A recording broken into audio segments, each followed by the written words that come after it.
Here are 5 tips specifically for DMs interested in building a homebrew campaign from scratch, which they, hopefully you, want to last for months or even years. Story seeds and the art of the mashup. Much of my shtick as a DM comes from Sly Flourish's excellent Lazy Dungeon Master books.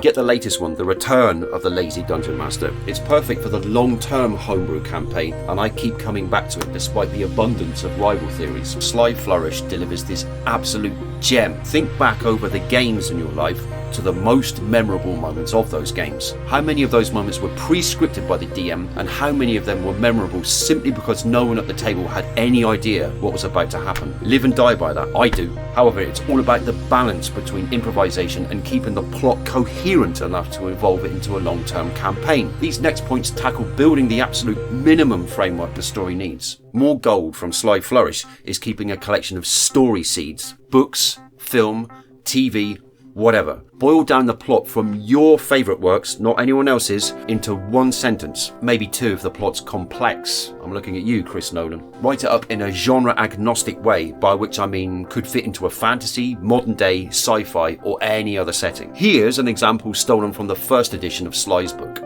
A small frontier town finds itself sitting on riches beyond imagination and becomes the focus of many powerful forces. Sly's made it so effectively genre neutral that you wouldn't know that's a summary of Deadwood. Another one, upon an abandoned mining ship, a monolith-like object extends its evil influence over the crew, which goes mad, become abominations, and kills the unaffected. That's my summary of the horror computer game Dead Space. I'm going to tweak it to say it's a mind flayer spelljammer rather than a mining ship, and that it's crashed somewhere on the planet. I've just finished watching the 3rd series of Narcos Mexico, so let's convert that into a story seed. Don't worry, no spoilers. The cultivation of a powerful drug makes the most dominant of the warring cartels unimaginably rich, but their murderous rivals will do anything to get an advantage, causing endless conflict that destabilizes the country itself. Obviously for D&D, you'll need to swap Narcos money, like dollars and pesos, for gold pieces and cocaine for some sort of fantasy drug, or maybe not. Coke and D&D could be hilarious. Make a note of that. The real fun begins when you start mashing your story seeds together, because that's all you need in terms of world building. What happens when the cartel meets the corrupted mind flayer colony? Would one try to wipe the other out? Is the cartel weaker than the flayers? Could the players be put in an awkward position where they're forced to choose siding with the cartel as the lesser of 2 evils? Could the monolith on the ship spread its influence to the cartel even if the drug barons win? Let's bring a bit of Deadwood in too. There's a town sitting on a mountain of riches. How does that play with the cartel thread? Is the mountain of riches super fertile land that the drug barons want to grow their narcotics on? If it's literal wealth, will that be used to keep the cartels at bay? If so, how? Through bribes or the hire of mercenaries or adventurers? You get the idea. You only need a maximum of 6 seeds. Write them out and show them to the players too, and ask them to work the seeds into their characters' backstories, which leads me neatly onto backstories. Whether it's a couple of sentences or page after page, it doesn't matter. Or even get a player shy of the written word to verbally describe their character's history and make notes on it yourself. Whatever the players provide, it's gold dust. They like references to their backstory coming up at the table, and entire plot arcs based around the resolution of problems in a character's backstory is irresistible. I DM'd for an experienced player who I greatly respect, who was surprised so much of the campaign focused on his backstory. That points to a serious gap in current DMing philosophy, which you could start addressing today. When I'm playing rather than DMing, I always make the mistake of writing characters whose problems can be resolved while they're still at low to medium level. Once those problems are dealt with, narratively speaking, those characters become a lot less interesting, for me at least. Ask the players, what problem can't your character solve until they're high level? Fronts and grim portents. The 6 truths I went over earlier and the characters' backstories define how events have panned out this far, but now you need a rough idea of what will happen from here on. Sly Flourish describes the word front in this context as you'd see it during a weather forecast. Roughly speaking, this is what the bad guys are up to. That's the cartel and the corrupted mind flayer nest. And since the Lazy Dungeon Master suggests 3 fronts, I'm going to bring in a demonic infestation. You need a goal for each. The cartel wants to increase its power and crush its competition. The mind flayers want to spread the evil influence of the monolith to which they've been enslaved, and the demons want to widen the rip they've made in reality to allow a host of nasties into the world from hell. Next up, each front needs a series of grim portents, the bad guys' progress, which happen if the players don't intervene. Let's begin with the cartel. First, they hire a bunch of mercenaries and bribe local authorities to turn a blind eye to their activities. If the cartel is successful, second, a war breaks out with a rival family. It's a confusing mess because the so-called good guys are in the pocket of the dominant cartel.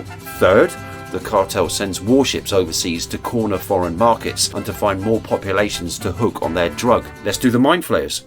First, the animals in the area around the mind flayers' crash site start attacking a local town. Second, the mind flayers enslave that town, which provides an army of cultists. Third, with the town's resources, they make a move on the demonic portal, capturing fiends of all sorts and bending them to the will of the monolith, making them virtually unstoppable. Inspiration for the best set of 3 grim portents you can post in the comments for the demons. The beauty of fronts and grim portents is that you present the players with too many problems to fix at once. Although they'll enjoy huge success and steadily level up in their careers as adventurers, there will constantly be a sense of something else going wrong that's out of control. Your game will never be short of precious conflict. World map.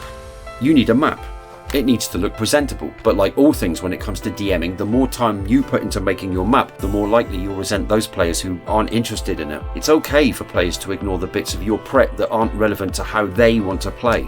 Asgard's fantasy map generator is, for my money, currently the best mapping tool. Keep your mind open and let the map speak to you rather than try to impose ideas upon it. That said, don't like the randomly generated place names? Change them. Get rid of them altogether. Rejoice that you can save the map and export it to convenient file types. Wherever you get your map, embrace the spiral campaign philosophy. You only need to know where the story starts, which is to say where the characters meet. The rest can remain a blank canvas until the story expands outwards, spirals, if you will, to fill it. This way the map forms the visual part of a chronicle which you can refer back to as the story progresses to play towards that all-important story continuity. Note-taking. Work out how you're going to write your long-term campaign deep memory notes and stick to it. If you choose pen and paper, go for it. But I prefer electronic note-keeping. One huge plus for tablets is that they can do away with the need for a DM screen, which totally opens up the table, making the game space way more sociable. Sure, you can't fudge dice rolls anymore, but you can still fudge anything else, a creature's stats, the spells it has, what those spells do to keep the all-important narrative flowing. Tablets can display all your prep in one convenient document,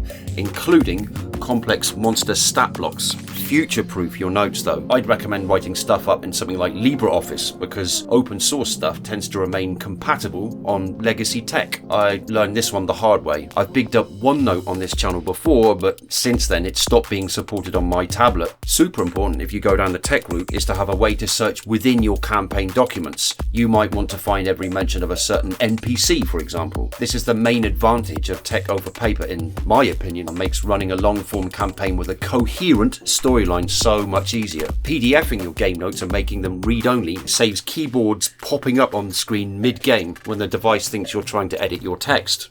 A cheap paper notebook is good for keeping track of short-term disposable notes that you'll need to make during the game, like monster hit points. Best of both worlds. The next episode of the Anatomy of a Session series will take apart the successes and failures of the first one or more sessions in a campaign I've been running since early 2018, hunting for ideas that are useful to new and experienced DMs alike. I've tried standing on the shoulders of Critical Role and telling the story directly, but what do you want to watch more? The first episode of the Calathi Foray series is here, and the most up-to-date episode, which is probably the best one in terms of technique and storytelling, is here.